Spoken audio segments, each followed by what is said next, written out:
प्रेमचंद हिंदी कथा साहित्य के महत्वपूर्ण रचनाकार हैं और प्रेमचंद का जन्म 1880 में लम्ही नामक गांव में हुआ था। बाद में बनारस चले आते हैं और यहीं पर अपना काम करते हैं। हंस पत्रिका निकालते हैं और उस ज़माने में वो नौकरी भी करते थे, अंग्रेजी के मास्टर भी हुआ करते थे। लेकिन 1980 में महात्मा गांधी जी के प्रभाव में आकर के उन्होंने अंग्रेज़ सरकार की नौकरी छोड़ दी और राष्ट्रीय आंदोलन के लिए अपना जीवन समर्पित कर दिया। और बाद में हंस पत्रिका निकाली। उनकी सोजे वतन जो कहानी संग्रह था उसको ब्रिटिश सरकार ने जब्त भी कर लिया था। फिर बाद में वो प्रेमचंद गुमनाम से लिखने लगे, लेकिन लगातार लिखते रहे। और ये कम बात नहीं कि प्रेमचंद अपने समय की उन तमाम चीज़ों से परिचित हैं, चाहे मूवमेंट हो, चाहे रूस की क्रांति हो, और बहुत सारी चीज़ों से रूबरू होते हुए भी वो भारतीय समाज में जो कुछ परिवर्तन चल रहे थे उन सारे के सारे परिवर्तनों को अपनी रचनात्मकता में निरंतर स्थान दे रहे थे।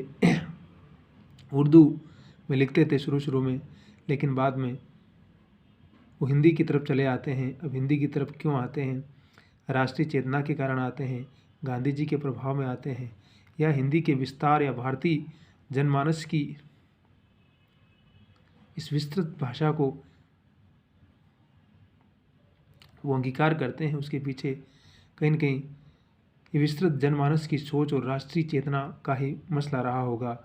तो वे उस व्यापक जन समुदाय में प्रवेश करने के लिए और ख़ास तौर से ब्रिटिश समाज या ब्रिटिश राज के खिलाफ भी अपनी चेतना को ज़्यादा लोगों तक बुलंद करने के हिसाब से आते हैं। आप कहेंगे कि प्रत्यक्ष रूप से तो प्रेमचंद के साहित्य में कहीं पर भी ब्रिटिश का विरोध नहीं नज़र आता है, लेकिन एज ए साहित्यकार के रूप में वो अपनी भूमिका बाकायदा दर्ज करते चलते हैं रचनात्मकता के धर्म के माध्यम से, और निरंतर भारतीय चेतना को पुष्ट करते चलते हैं। 1921 में गांधी जी के प्रभाव में आकर के नौकरी छोड़ना ही अपने आप में बहुत बड़ा कदम था। फिर उनका कहानी संग्रह तो बहुत पहले ही ब्रिटिश सरकार ने जब्त कर लिया था और उनके खिलाफ बहुत सारी कार्रवाई की गई, लेकिन वो शांत स्वभाव के आदमी थे, तो कैसे अपना काम करते रहे और काम निरंतर करते रहे।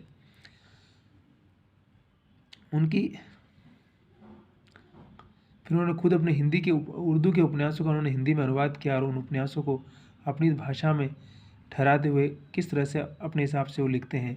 सेवा सदन उससे उर्दू में बाजार हुस्न के नाम से पहले लिखा गया था।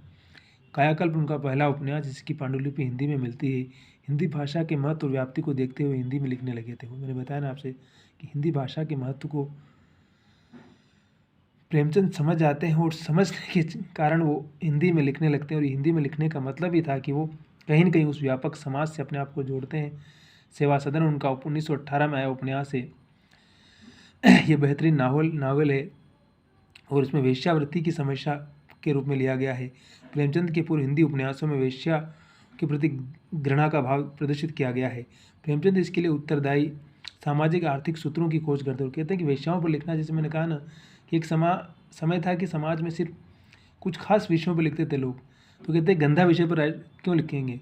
लेकिन प्रेमचंद कहते हैं कि वेश्या भी इसी समाज ने बनाई, इसी समाज की उपज है, तो उसकी जिम्मेदार वो नहीं है बल्कि समाज उसका जिम्मेदार है।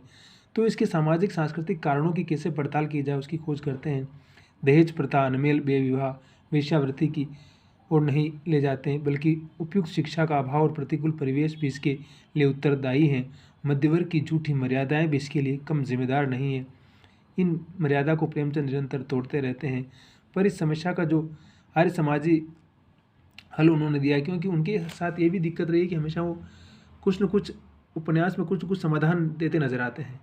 तो समाधान शायद अपने समाज के अनुकूल उस आदर्शवादी यथार्थवाद की दुनिया में वो लिख रहे थे, क्योंकि उनके उपन्यासों के आरंभिक दौर को हम आदर्शवादी यथार्थवाद कहते हैं। तो एक आदर्शवाद की दुनिया में थे वो।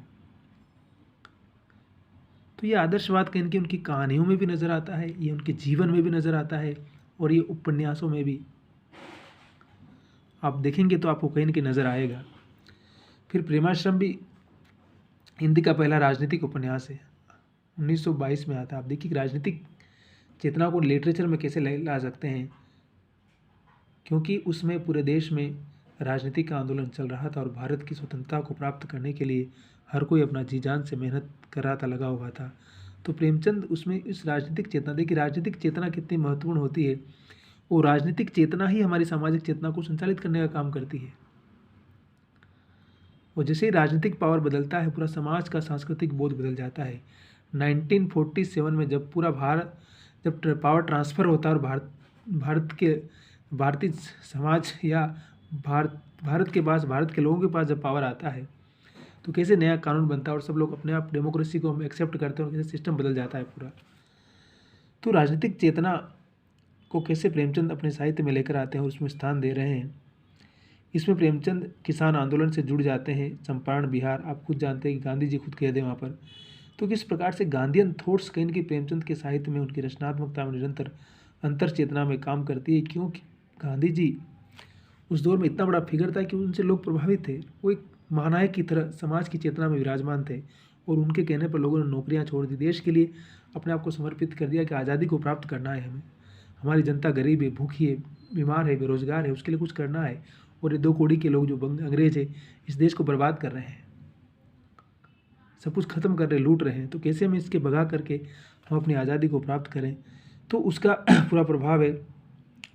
महात्मा गांधी के संपूर्ण देश में राष्ट्रीय चेतना की जो ज्योति जगाई वो निरंतर जलती रही। गांधी जी का सबसे महत्वपूर्ण कार्य सामान्य जनता में इस विश्वास को दृढ़ करना था कि वह अंग्रेजी साम्राज्यवाद तथा इसके शोषक जमींदारों, देशी राज्यों, पूंजीपतियों के विरुद्ध लड़ सकती है। मतलब गांधी का जीवन इस मामले में महत्वपूर्ण है कि लोगों में ये आत्मविश्वास जगाया कि ब्रिटिशर्स हो चाहे हमारे देशी जो राजा महाराजा थे, जो जमींदार जागीरदार थे, उनके खिलाफ आप लड़ सकते हो, उनको हरा सकते हो, आप में इतनी ताकत है, बस आपको संगठित होने की ज़रूरत है और आप इस देश की धरती के वास्तविक मालिक आप ही हो। ये लोग तो बाहर के लोग हैं और जब मेहनत आप करें तो फिर मालिक आप होना। तो गांधी जी ने ये लोगों में आत्मविश्वास पैदा करने का काम किया और इसको उन्होंने कहा कि मैंने जो अंतिम में कहा, मेरा जीवन इस बात का संदेश है, गांधी बार बार कहते हैं। तो कहने का अर्थ ही यही है कि कैसे हम उस राजनीतिक चेतना को समझे कि आंदोलन करना, मूवमेंट करना और लोगों के बीच जाना, लोगों की बातों को सुनना, उनमें चेतना जगाना। महात्मा गांधी की कार्यप्रणाली, जीवन दर्शन और व्यक्तित्व के प्रति प्रेमचंद की अगाध श्रद्धा थी। प्रेमाश्रम गांधीवाद के प्रभाव में लिखा गया था। प्रेम के माध्यम से हृदय परिवर्तन द्वारा साम्राज्य की स्थापना करना इसका ध्येय है।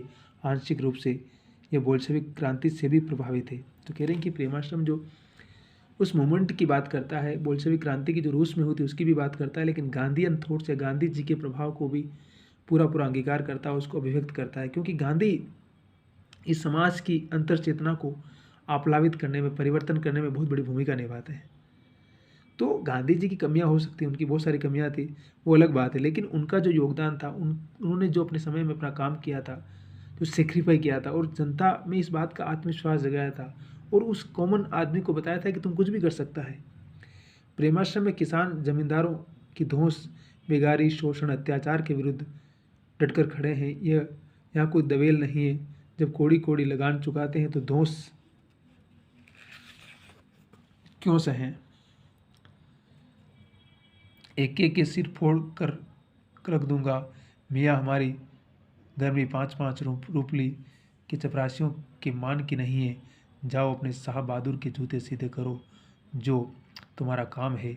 हमारी गर्मी के फेर में न पड़ो, नहीं तो हाथ जल जाएंगे। उपन्यास का एक पात्र बलराज है, जो रूस और बोल्शेविक बल्गेरिया के किसान मजदूर राज्य की बात करता है। दमन चक्र में किसान पीस जाते हैं, किंतु अंत में गांधीवादी जमींदार प्रेम शंकर के प्रभाव में लोगों का हृदय परिवर्तन हो जाता है। खूनी डॉक्टर प्रियानाथ, अत्याचारी थानेदार दयाशंकर आदि प्रेमाश्रम में बागवानी करने लगते हैं। ग्राम में रामराज स्थापित हो जाता है। इस कृत्रिम आदर्शवाद के कारण प्रेमाश्रम का पूर्वार्ध एक उपन्यास हो जाता है और उत्तरार्ध दूसरा उपन्यास हो जाता है।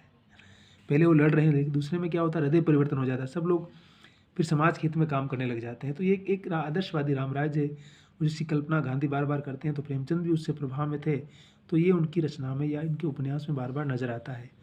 लेकिन इसका मतलब ये नहीं है कि वो राजनीतिक महत्व को कहीं से भी कम कर रहे हैं या उसको नज़रअंदाज कर रहे हैं। फिर रंगभूमि सबसे महत्वपूर्ण उपन्यास है, 1924 में आता है। अंधे सूरदास का जो एक छोटी सी जमीन का मालिक है, पूंजीपति जन सेवा से सीधा संघर्ष वर्णित है। इसमें किस प्रकार से कि सामान्य इंसान की धरती पर जमीन पर किस प्रकार से कैपिटलिस्ट लोग उस जमाने से आज तो कर ही रहे हैं, उस जमाने से कैसे कब्जा शुरू करते हैं कानून के माध्यम से, और किस तरह से उनको बेदखल करके वहाँ कंपनी लगाना और सारा अपना पैसे बनाने का जो काम शुरू करते हैं, उसके खिलाफ में प्रेमचंद इस उपन्यास में पूरा वर्णन करते हैं। मूल कथा सूरदास और जान सेवक से संबंध है। जान सेवक एक उद्योगपति जो पांडेपुर गांव में सिगरेट का एक उद्योग बिठाना चाहता है ना। मैंने कहा ना कि वो एक सिगरेट का उद्योग बिठाना चाहता है, लेकिन ये सूरदास अपनी ज़मीन को देने को तैयार नहीं, लेकिन बाद में सूरदास को ये लोग मार देते हैं और ज़मीन पर कब्जा भी कर लेते हैं। तो यही रंगभूमि है और यही कर्मभूमि है। सूरदास की ज़मीन बेचने से इनकार कर दिया था, किंतु जान सेवक के साथ तालुकेदार भगत सिंह भी थे और अंग्रेज हाकिम क्लार्क भी। जान सेवक ने किसी तरह ज़मीन हथिया ली। अब ज़मीन ले ली उन्होंने। आप लोग मेरी सहायता करने नहीं आए हैं। हाकिमों के मन में, पुलिस के मन में दया और धर्म का ख्याल आता, उसे आप लोगों ने जमा होकर क्रोध बना दिया। मैं हाकिमों को दिखा देता कि एक दिन अंधा आदमी एक फौज को कैसे पीछे हटा देता है। मैं धर्म के बल पर लड़ना चाहता था, पर सूरदास क्लार्क की गोली में शहीद हो गया। और चोरा चोरी कांड की बात आप देखिए, 1900 में हुई था वो, उसमें कितने सारे लोग मारे जाते हैं। सूरदास का सत्याग्रह व्यक्तिगत सत्याग्रह था। पुलिस और हाकिम के मन में दया धर्म पैदा करने का सिद्धांत कितना खोखला है, इसे सूरदास की मौत से समझा जा सकता है। इसका स्पष्ट संकेत प्रेमाश्रम में मिल चुका है कि किस प्रकार से हम जो सिस्टम को जो लोग चला रहे हैं उनके प्रति उनके मन में दया है कि नहीं। इसकी बात आज भी पुलिस कैसे काम करती है हम जानते हैं इस बात को। और एक सामान्य निहत्था आदमी जिसकी कोई पहुंच नहीं है, जिसके पास कोई शक्ति नहीं है, कोई पावर नहीं है, उसकी सिस्टम में कोई न तो योगदान है न कोई भूमिका है, वो कुछ नहीं कर सकता है। तो यही स्थिति सूरदास की होती है और सूरदास सब कुछ खो बैठता है इसी के। लेकिन ये कहानी कहीं ना कहीं उस औद्योगिकरण, उस विकास का एक जो नया मानदंड हमारे सामने आ रहा है, जिसको हम कहते हैं कैपिटलिस्ट जो मॉडल है हमारे पास, पूंजीवादी जो मॉडल है, जिसमें कि चंद लोगों के पास सारी पूंजी और जो बाकी तमाम लोग सिर्फ उसमें मजदूरी कर रहे हैं, सारा प्रॉफिट उनके पास जा रहा है। तो उस मॉडल का कहीं के विरोध करते नजर आते हैं।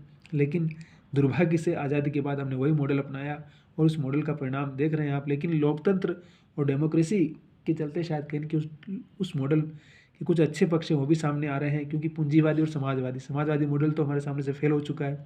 चाइना को देखिए, रशिया को देखिए आप। लेकिन पूंजीवादी मॉडल अमेरिका में देखिए, तो अमेरिका ने ग्रो किया, चाहे बाकी तमाम स्टेट में ग्रो किया।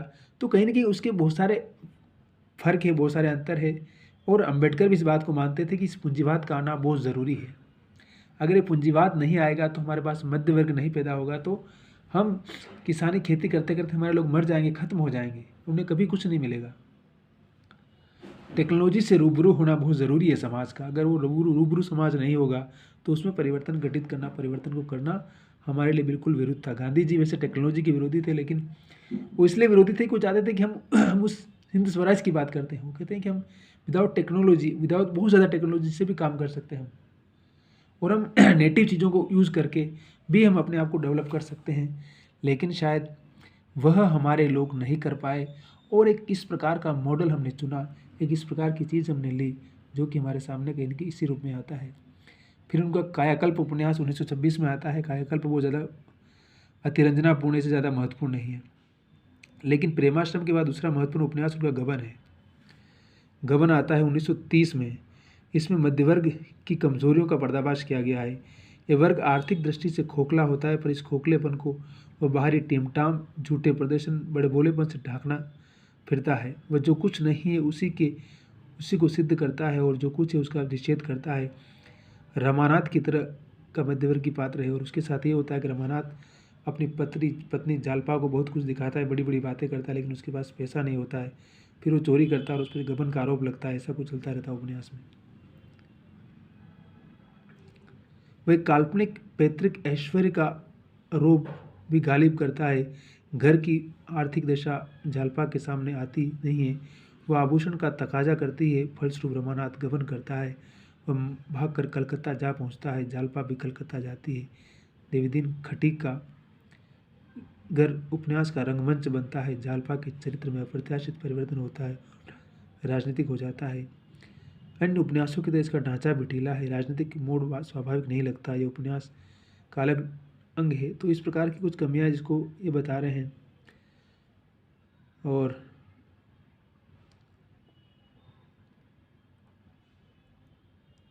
इस उपन्यास के छपने के बाद आपको मालूम है 1931 में भगत सिंह और इन लोगों को बम फेंका था और फांसी दी गई थी। लाहौर कांग्रेस ने पूर्ण स्वराज का लक्ष्य भी घोषणा की थी। फलस्वरूप एक सामाजिक उपन्यास राजनीतिक उपन्यास में बदल गया और सब कुछ तेजी से परिवर्तित होने लगा। तो इसमें भी क्या होता है कि असल में मूल समस्या है जालपा और उसके पति, यानी कि मतलब वो किस प्रकार से मिडिल क्लास मध्य वर्ग के लोग कितना दिखावा करते हैं। जेब में 5 रुपये और बात 500 रुपये की करेंगे। तो ये 5 रुपये और 500 का जो अंतर है, जो दिखावा करने की जो मानसिकता है, उसको बार बार इसमें प्रेमचंद उजागर करते हैं। तो प्रेमचंद की रचनात्मकता रचनाधर्मिता में और भी आगे प्रोग्रेसिव धीरे धीरे आगे बढ़ते रहते हैं, लेकिन समाज की वास्तविकताओं को, समाज की चेतना को निरंतर वो अपनी रचनाधर्मिता के माध्यम से अभिव्यक्त करते हैं। और प्रेमचंद को हम जितना अधिक पढ़ेंगे, जितना अधिक समझेंगे, निश्चित रूप से वो हमें कुछ न कुछ देकर जाएंगे। तो अभी इतना ही, हम आगे उनके बाकी उपन्यासों की भी चर्चा करेंगे। और मैं यही कहूँगा कि हंसते रहिए, मुस्कुराते रहिए, खुश रहिए, आबाद रहिए और अपने काम को करते रहिए और इस यूनिवर्स के प्रति हमेशा आभारी रहिए। ज़िंदगी में सब कुछ परिवर्तित होता है, बदलता है, और इस बदलाव के साथ अगर हम आगे बढ़ते हैं और हंसते रहते हैं, मुस्कुराते रहते हैं, तो सब कुछ सही हो सकता है। और अपने काम को डट कर और जी जान से करने की आवश्यकता है। फिर परिणाम चाहे सकारात्मक आए चाहे फिर नकारात्मक आए, वो, लेकिन हमें पछतावा नहीं होगा कि हमने काम नहीं किया। बस आबाद रहिए।